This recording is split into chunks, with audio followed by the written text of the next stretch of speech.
السلام علیکم ورحمۃ اللہ وبرکاتہ۔ میرے عزیز دوستو، بہت ہی افسوس کی بات ہے۔ آپ سوچ رہے ہوں گے کہ کس بات پر افسوس کر رہے ہیں۔ ہاں، جو آئے دن حالات دیکھے جا رہے ہیں اور آئے دن جو خبریں آ رہی ہیں، وہ خبریں سن کر افسوس ہوتا ہے کہ کاش وہ لوگ اپنے بچوں کو اور اپنی بچیوں کو بچپن میں ہی دینی تعلیم سے آراستہ کر دیے ہوتے، ان کے دلوں کو قرآن و حدیث سے مزین کر دیے ہوتے، تو آج یہ دین نہ دکھنا پڑتا۔ آج ہماری بیٹیاں، ہماری بہنیں اور مسلم لڑکیاں دین سے مرتد نہ ہوتی اور غیروں کے باہوں میں نہ جاتی۔ آپ بھی ایسی خبریں سنتے ہوں گے کہ فلاں جگہ پہ اتنی لڑکیاں مرتد ہو گئی، دین سے پھر گئی اور بھاگ کر غیروں سے شادی کر لی، اور ان کے ساتھ ایک کھیل بھی کھیلا جاتا ہے۔ لیکن غلطی غیروں کی بات میں ہے، سب سے پہلے غلطی ہماری اور آپ کی ہے کہ ہم نے ان کی تعلیم پر، ان کے عقیدہ پر توجہ نہیں دیا۔ ہمیں ان چیزوں پر توجہ دینی پڑے گی۔ اگر آج بھی ہم نہ جاگے، آج بھی ہم بیدار نہ ہوئے، اپنے بچوں اور اپنی بچیوں کی تعلیم کی فکر، ان کے عقیدہ کو درست کرنے کی فکر نہ لیے، تو آپ یقین جانیں آج جو ہو رہا ہے اس سے کئی گنا زیادہ آنے والے زمانے میں ہوگا۔ اللہ ہم سب کی اس سے حفاظت فرمائے۔ میرے عزیز دوستو، ایک مسلمان کے لیے کیا ضروری ہے، آئیے کچھ بنیادی باتوں پر، کچھ بنیادی چیزوں پر ہم بات کرتے ہیں۔ ایک مسلمان کے لیے 3 چیزوں کا ہونا بہت ضروری ہے۔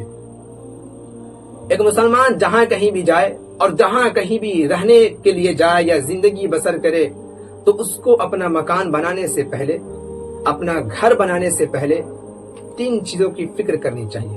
پہلے معلوم کرنا چاہیے کہ یہاں پہ یہ 3 چیزیں ہیں یا نہیں۔ اگر نہیں ہے، اگر انتظام ہو سکتا ہے تو پہلے ان 3 چیزوں کا انتظام کرے، اس کے بعد اپنا مکان اور اپنا گھر اس جگہ پہ بنائے۔ وہ 3 چیزیں کیا ہیں؟ ان میں سے سب سے پہلی چیز ہے نماز پڑھنے کے لیے مسجد کا ہونا، عبادت خانہ کا ہونا۔ دوسری چیز اپنے بچوں کی تعلیم کے لیے چھوٹا مدرسہ یا مکتب کا ہونا، یا اگر مسجد بھی ہو، مسجد کے اندر بھی اگر مکتب کی تعلیم دی جا رہی ہو تو وہ بھی ٹھیک ہے۔ اور تیسری چیز ہے مرحومین کو دفن کرنے کے لیے قبرستان کا ہونا۔ یہ 3 چیزیں دین کی بنیادی ضروریات میں سے ہیں۔ ان 3 چیزوں کا ہونا بہت ضروری ہے۔ اب ان 3 چیزوں میں سے سب سے اہم ہے، جہاں ہمارے بچوں کے ایمان کو مضبوط کیا جاتا ہے، جہاں ہمارے بچوں کے عقیدہ کو درست کیا جاتا ہے، اسے مکتب کہتے ہیں اور مدرسہ کہتے ہیں۔ اب مکتب کسے کہتے ہیں؟ آئیے تھوڑا اسے ہم جانتے ہیں اور اس کے متعلق اور اس کے فوائد کو ہم جانتے ہیں۔ تو مکتب جو بستیوں میں اور محلوں میں، گاؤں میں چھوٹے چھوٹے مدرسے ہوتے ہیں، جہاں مقامی بچے آتے ہیں، پڑھ کر پھر گھر چلے جاتے ہیں، اسے مکتب کہا جاتا ہے۔ اب کہیں پہ باضابطہ مکتب کا نظام چلایا جاتا ہے، جیسے مدرسوں کا نظام چلتا ہے کہ فلاں وقت سے فلاں وقت تک تعلیم دی جائے گی، فلاں وقت سے فلاں وقت تک چھٹی رہے گی، اور کئی جگہوں پہ صبح اور شام کو تعلیم دی جاتی ہے۔ اب جہاں صبح اور شام کی تعلیم دی جاتی ہے، وہاں پر ان لوگوں کے لیے پڑھانا بہت آسان ہے جو اپنے بچوں کو اسکول میں تعلیم دیتے ہیں۔ وہ اپنے بچوں کو صبح اور شام ان 2 اوقات میں مسجد بھیج کر، مدرسہ بھیج کر اپنے بچوں کے عقیدہ کو درست کر سکتے ہیں اور ان کے ایمان کو مضبوط کر سکتے ہیں۔ اگر آج آپ اپنے بچوں کے ایمان کی فکر نہیں لیے، پھر وہ دین دور نہیں، تو ان کے دلوں کے اندر سے ایمان سلب ہو جائے گا، ایمان چھین لیا جائے گا اور انہیں پتہ تک نہ چلے گا۔ تو ابھی آپ کے سامنے مکتب کسے کہتے ہیں یہ بات آئی ہے۔ اب آئیے مکتب کے فوائد کیا ہیں، مکتب سے ہمیں اور آپ کو کیا ملتا ہے، اس کو جانتے ہیں۔ جب ہمارے بچے مکتب میں پڑھنے جاتے ہیں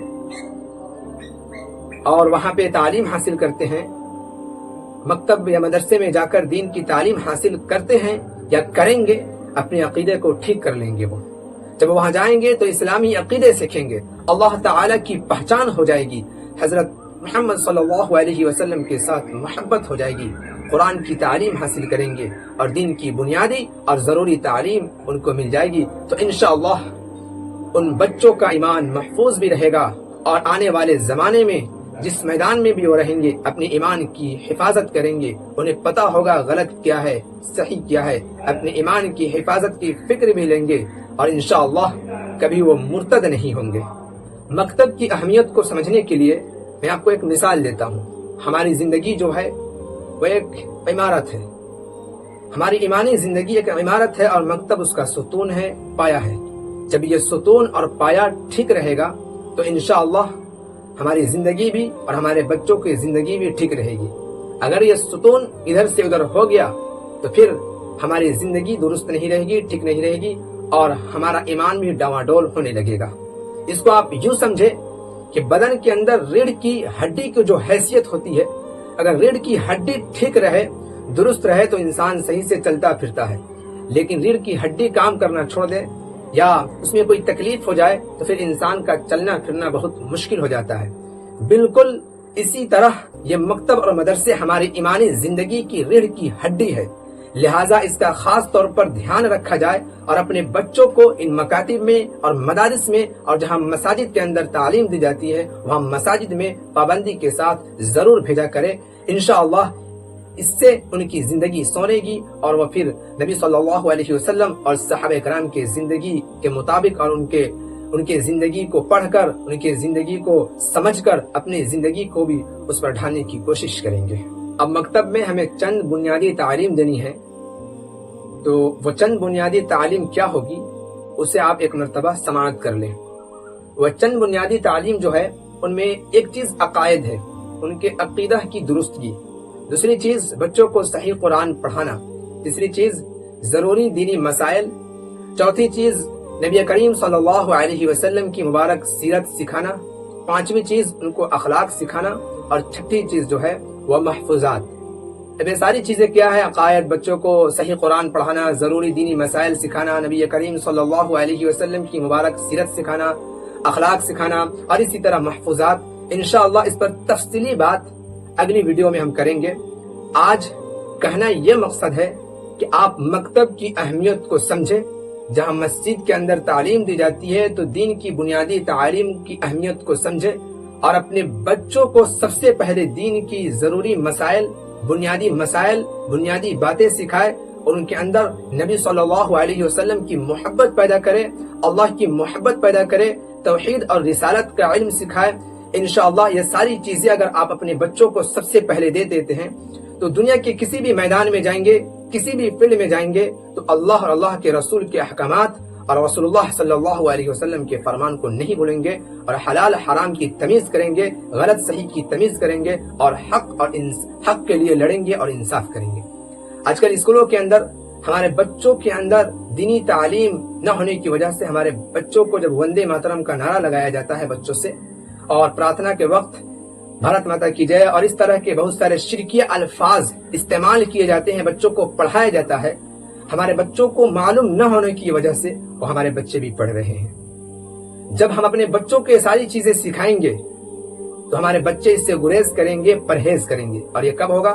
جب آپ اپنے بچوں کو مکتب بھیجیں گے، مسجد بھیجیں گے، مدرسہ بھیجیں گے۔